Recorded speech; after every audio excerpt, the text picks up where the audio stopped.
Different nationalities were well represented at the Hockey Hall of Fame induction ceremony yesterday. Canadians, Americans, Czech, and I'm surprised for the first time they had a Czech player into the Hall of Fame with Dominik Hasek. But with that said, you have Hasek, you have guys like Rob Blake, Peter Forsberg, Mike Modano, and Pat Burns. Out of the names I just mentioned, which one stands out the most to you, if they do? You know, for me, it's Mike Modano. Always had a bit of a tie with him in Prince Albert. I worked in PA when he was there for his rookie year, so I saw him develop as a young 16-year-old kid full of hair and braces from Detroit, Michigan, that developed, you know what, and you can see right as a 16-year-old, when he was at training camp, he made the veterans look silly.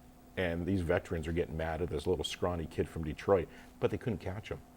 Great story there. So to see this kid develop and now in the Hockey Hall of Fame. The other one is Dominik Hasek for me, because Chicago, he was in Chicago backing up Eddie Belfour. He was going nowhere. They could have sent him down to the American Hockey League and he was in the American Hockey League for a while with Indianapolis. So he got traded to Buffalo, and that ignited his career. So if he easily could have gone the other way, and he wouldn't have been there last night. What do you say? I think I agree with Dominik Hasek. But before we go there, Bill McCurry, a referee, was also inducted in the Hall of Fame. I had to throw that out there. Okay, all right, fair enough. But no, definitely Hasek. Like back in '98 when he won the Olympics there in Nagano, he was the sole reason Czech Republic did that. And like his unorthodox play, like it was crazy to have the success that he had. I think Hasek for sure. All right, guys, we're going to move on to, how about this, sports betting. Now, legalized betting has not happened with the leagues just yet, but there are a lot of talks of having a Las Vegas team, sports franchise. The NHL's delved into it. The NBA has delved into it. And now it appears that the NBA is going one step further with Commissioner Adam Silver saying, you know what, maybe we want that piece of that gambling pie. Maybe we should have legalized betting, and then we have more revenue being introduced to the game. What do you guys think of those thoughts by Mr. Silver? Well, you know what? I know it comes right down to the bottom line and how much money they're going to put in their pockets for the owners. I know that's his job. He's hired by the owners to make the money. Here's an avenue to make the money. But it's a dirty little thing you're getting into. And I understand sports betting is eventually going to come. I believe it will. But you already have casinos taking naming rights in sporting venues. And look at the city of Glendale. The team that owns them is actually a casino. Yeah, so I think it's just... Or at least the naming rights, I should say. I believe it's just a matter of time before you can. And I think the NBA may be the first. Yeah, I think it's going to be coming, but I think it's kind of borderline tough which way to go for it, right? Because why would you really want your sport known as accepting gambling in a way, you know? It can kind of tarnish the game. But everybody sports gambles, let's be honest. True. And it's kind of funny when you look at it, like the reasons for, well, if you look at what happened 15 years ago, 20 years ago, as a matter of fact, the Toronto Raptors, one of the stipulations was, look, if the Raptors and Vancouver Grizzlies are going to have teams, you're going to have to stop sports betting for basketball. Yeah, and of course, it was Sports Select. They wanted to stop that because they didn't feel that it was right. You look at 20 years later, they're saying, look, let's grow this game as much as we can. We've already done it when it comes to the global aspect. Let's try to bring in more money. It'll be interesting. It could be, like you guys say, a slippery slope. How about a slippery slope for fighting? Now, we know it's going to eventually stop. We don't know when, but you're eventually going to start. We've seen the decreases, and eventually it's going to be banned. But hear me out.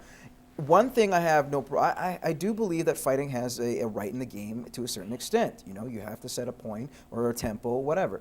But when you have a superstar doing it, then you start becoming cringeworthy. You have a guy like Connor McDavid. You look what happened to him.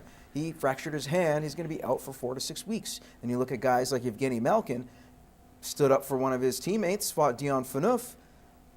I'm thinking that's a little ludicrous, but however, there's others on the other side that are saying, you know what, that's great, because they have much more respect for Malkin now than they did before. What are your thoughts on superstars fighting in the National Hockey League or hockey at all? Well, with the Connor McDavid thing, he's a 17-year-old kid.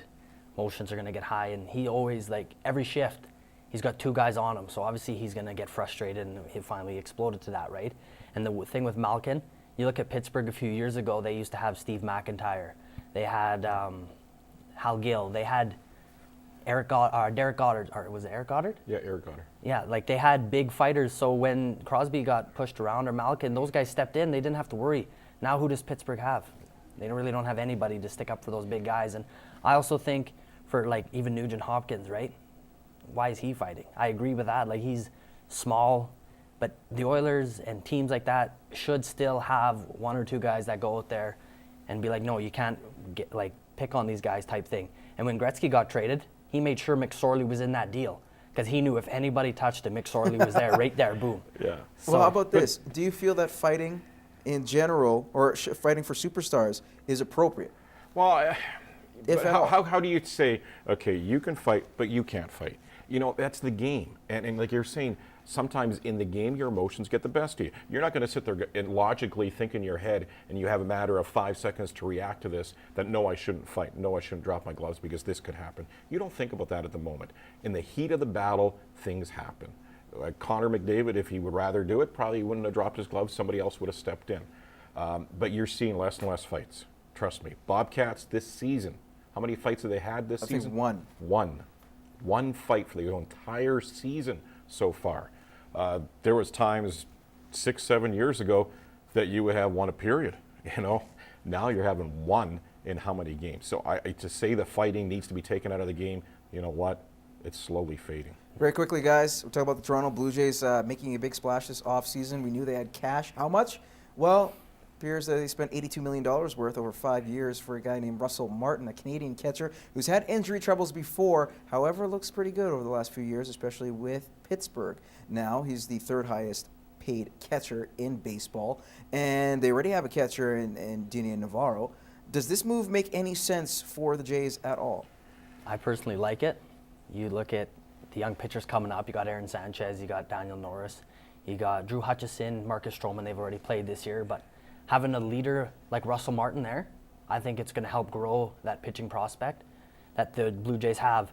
And also they have Josh Tolley, who kind of is a package deal with R.A. Dickey.